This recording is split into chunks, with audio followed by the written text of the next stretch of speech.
Hi guys, welcome back to my channel. Welcome back to Stacey Lee's Life with Cerebral Palsy. If you are new here, welcome. And if you are a new subscriber, welcome to the family. And if you have come across this channel, that means you have come across a channel that talks about cerebral palsy and what it's like for me as an individual that has cerebral palsy and as a mother with cerebral palsy. So today, I bet you're wondering what I'm going to talk about. And that is, I'm going to talk about something that is very hard for me to talk about, that I've never talked about on this channel, and it has nothing to do with me. And the reason I'm bringing this to your attention is because I was watching a video today on YouTube,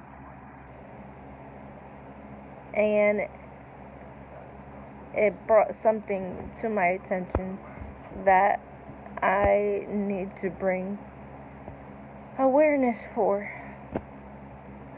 And if you're wondering what channel that was, it was the Ballinger family channel. And I happened to be watching their channel this morning, and what they were talking about has brought something to my attention that I went through when I was pregnant with my daughter. So that is what I'm going to talk about.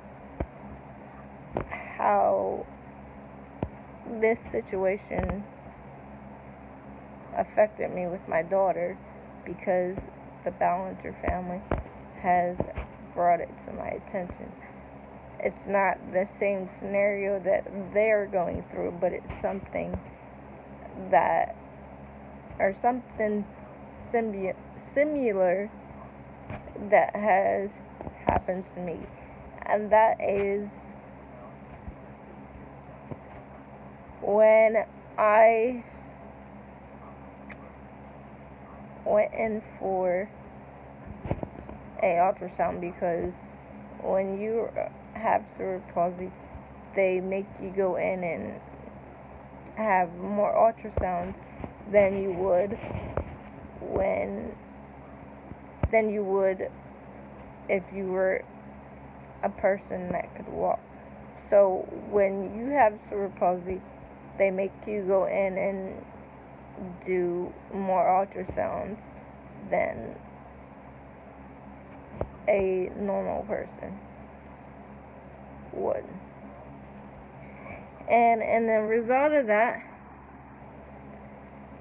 I had to go in, I think it was my 20-week ultrasound, and they happened to find pockets of fluid on my daughter's brain, on each side of her brain. And they weren't sure if she had hydrocephalus or what it was. They told us that she would have to go to the ICU. Thank goodness that when I had her, she didn't have to go in the ICU.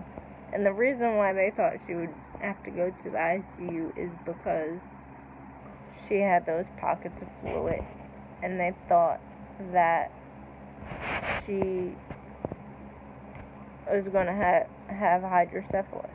But thank God that's not what it was. However, she is missing the front part of her brain. Looking at her, though, you would never know that she is missing the front part of her brain. She doesn't show the signs that she has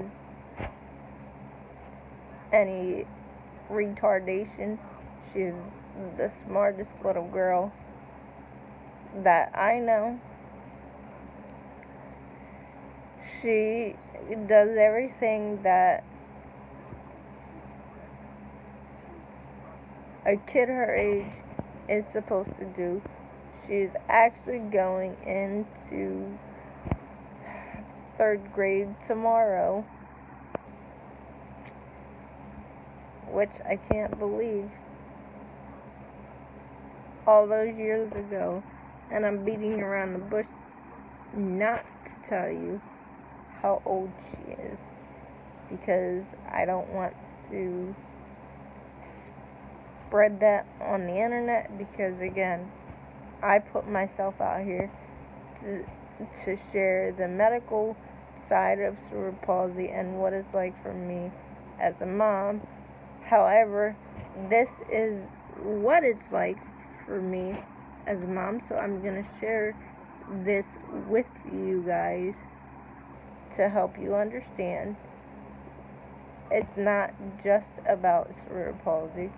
It's about other things that come with that. So as I said, she's missing the front part of her brain. She still has the pockets of fluid. We still have to take her back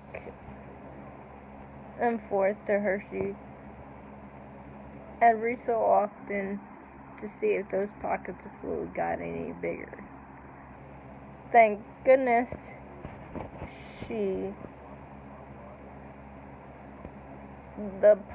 thank goodness, sorry, I'm rambling here, but thank goodness the pockets of fluid didn't get any bigger.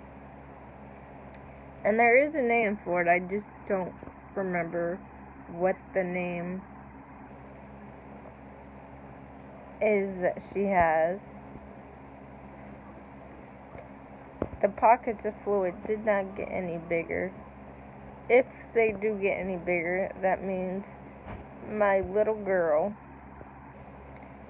and she's not so little anymore, she is going into 3rd grade, as I said before.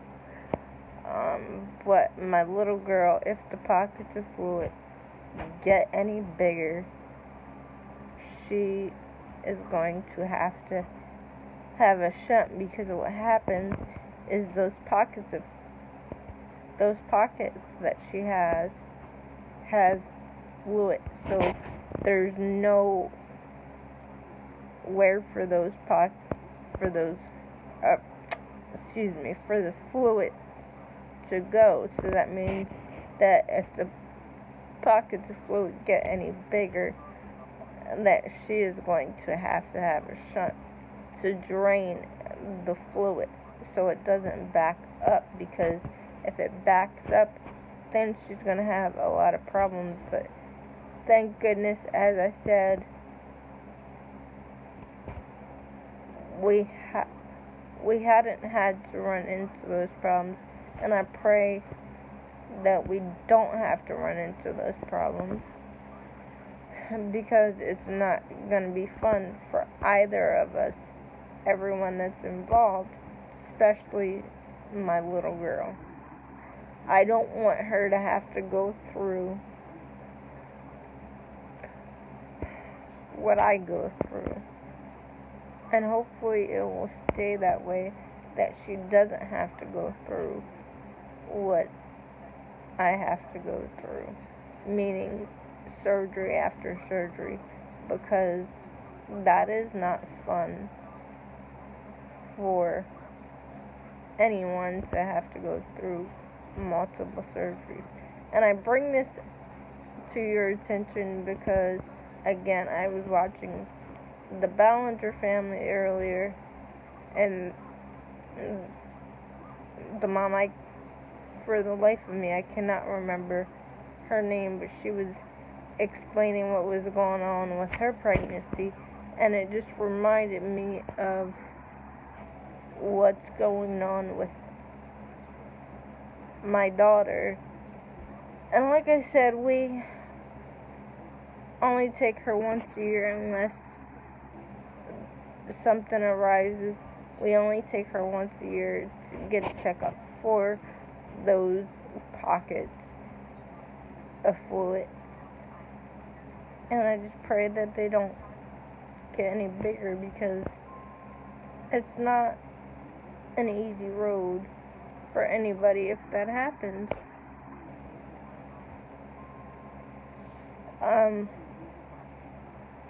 When the doctor was telling us about this, I was like, what did I do to cause this? How can I fix it? As her mom, I want to fix everything. But I realized that, and the doctors kept telling me that it wasn't my fault. It's something that happens. He sat us down and explained there was nothing that I did wrong. I couldn't prevent this, even though me as her mother wanted to fix this so bad, to take this away from her. I prayed and I was like, can you just give me what she has? I'm the strong one. I can deal with this. My little girl has not gotten the start of life. I am 36. I just turned 36 last Monday. And I've been through the rear and back, and when I was pregnant with her and I found this out, I was like, can you just give me her problem and let her live her life? If that means that I have to get a shot, so be it. I'll take it. But we are all on this earth for a reason, with medical problems, non-medical problems, and she is the strongest girl I know. She is feisty, just like her mama. She gets her attitude just like her mama. She's gotten straight A's for the last 2 years in school.